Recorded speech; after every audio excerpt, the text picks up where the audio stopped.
certains trains sont arrivés très en retard, notamment la présidentielle de 2002. On ne parle plus, on ne parle jamais de tous ces trains qui sont arrivés à l'heure.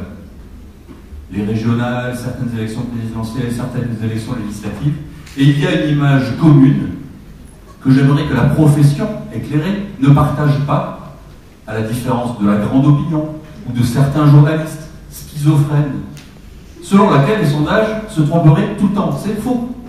Ça, c'est la première chose. Deuxième chose, il y a dans la discipline du sondage électoral quelque chose qui emprunte à une discipline commune à tous les marchés, c'est l'anticipation et la nécessité d'essayer d'attraper une intention, et en l'occurrence une intention de vote, qui est une forme d'intention d'achat sur un marché donné, particulier à un moment donné, qui est le marché électoral, qui est convoqué le dimanche du premier tour, si on parle de l'élection présidentielle, et uniquement à ce moment-là. Tout ce qui se passe avant, la campagne, c'est l'avant-marché, c'est l'avant-vente, et ce n'est pas le jour de l'achat du candidat pour lequel je vais voter ou de la marque pour laquelle je vais voter. Je dis ça aussi parce qu'en ce moment, à 100 jours, en janvier, on entend dire et on lit à longueur de page de journaux que entre le mois de janvier et le mois d'avril ou le mois de mai, tenez-vous bien, les intentions de vote ont changé et que les candidats donnés vainqueurs, parfois en janvier, n'ont pas été les candidats vainqueurs au mois de mai. Étonnant. La campagne produirait donc des effets, des choix, des classements, des rejets, et progressivement des esprits et des intentions de vote se concrétiseraient et se densifieraient. Oui, c'est le cas, et oui, en janvier, nous sommes en janvier, et au moment de choisir, nous sommes au mois d'avril et au mois de mai, et les choses se jouent différemment. Deuxième chose. Troisième point, il y a quelque chose de spécifique à cette discipline que l'on ne rencontre pas dans les autres univers, y compris dans les médias, c'est le juge de l'élection et de la réalité du marché. Et ça, c'est le dimanche électoral. Et il y a peu d'univers des études de marché en général, y compris médias, où on peut se confronter autant à la réalité.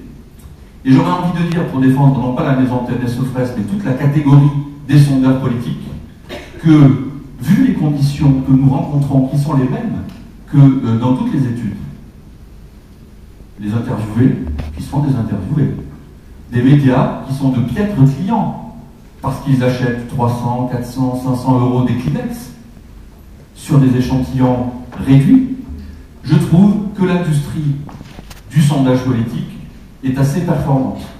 C'est aussi parce qu'il y a dans le savoir-faire de nos maisons, et pas uniquement de celle de TNS Sofres, des choses qui ont à voir avec la sociologie politique, l'expertise, des capacités à redresser, oui, de l'humain, et je crois que ce qu'on a dit ce matin aussi, c'est que notre industrie était faite d'humains. Donc moi, je suis un ardent défenseur de la cause des sondages en général, et des sondages politiques en particulier, et je veux bien prendre toutes les questions et les débats sur ce sujet.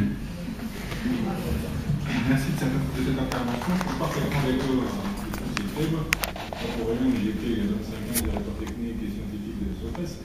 Bon, et donc, même si j'ai eu quelques écartations à l'époque avec les on était déséchantillés beaucoup des questions, je suis parfaitement d'accord que les bons sondages politiques sont de bons sondages politiques et qui sont politiques. Mais ce n'est pas l'objet du débat d'aujourd'hui. Et effectivement, donc il fallait le dire parce qu'on est en période où ça monte très fort. Donc merci de l'avoir dit.